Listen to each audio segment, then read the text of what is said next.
Merci, Madame la Ministre. La parole est à Monsieur Laurent Furst.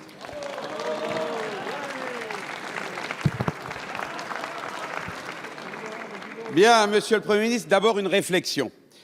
La question de Christian Jacob concernait le potentiel conflit d'intérêts entre la noble fonction de président de parti et celle tout aussi noble de ministre des Relations avec le Parlement, c'est-à-dire des relations avec les partis représentés ici.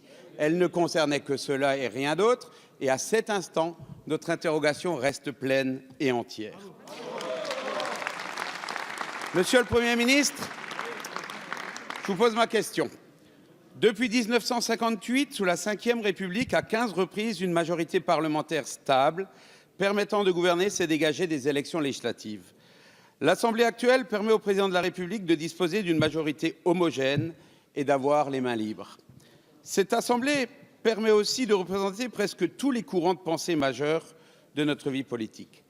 Cette clarté, cette stabilité est le fait d'une seule disposition, le scrutin majoritaire pour les élections législatives. Il constitue un élément structurel, fondamental de l'équilibre de nos institutions. Vous voulez réformer cette élection en panachant demain scrutin proportionnel et majoritaire. Sur ce point, nous vous appelons, Monsieur le Premier ministre, à être extrêmement prudent. Regardez ce qui se passe en Allemagne, dont l'élection repose sur un scrutin mixte. Les élections ont eu lieu sans effet majoritaire pour le parti qui l'a emporté.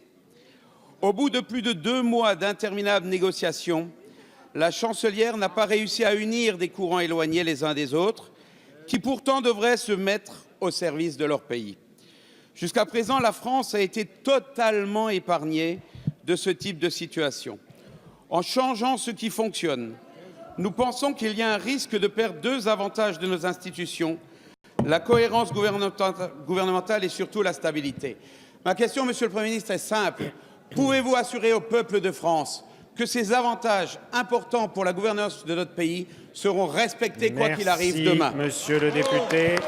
La parole est à Monsieur Gérard Collomb, ministre d'État, ministre de l'Intérieur.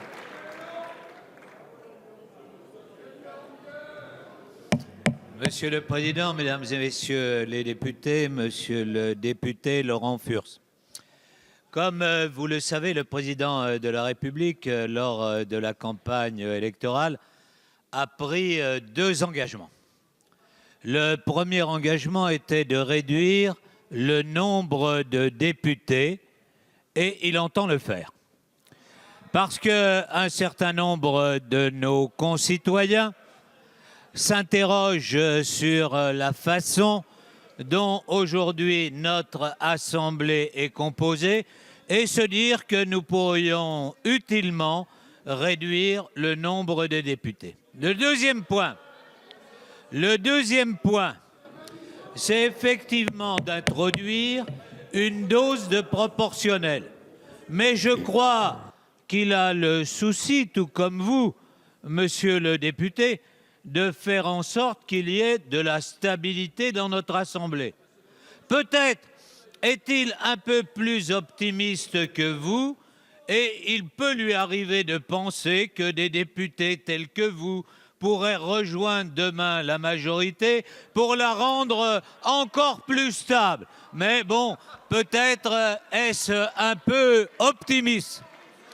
En tout cas, il va consulter et le président de l'Assemblée nationale et le président du Sénat et les présidents des groupes, ainsi par exemple, Monsieur Jacob pourra-t-il s'exprimer librement et faire valoir la parole de votre groupe? Merci, Monsieur le ministre.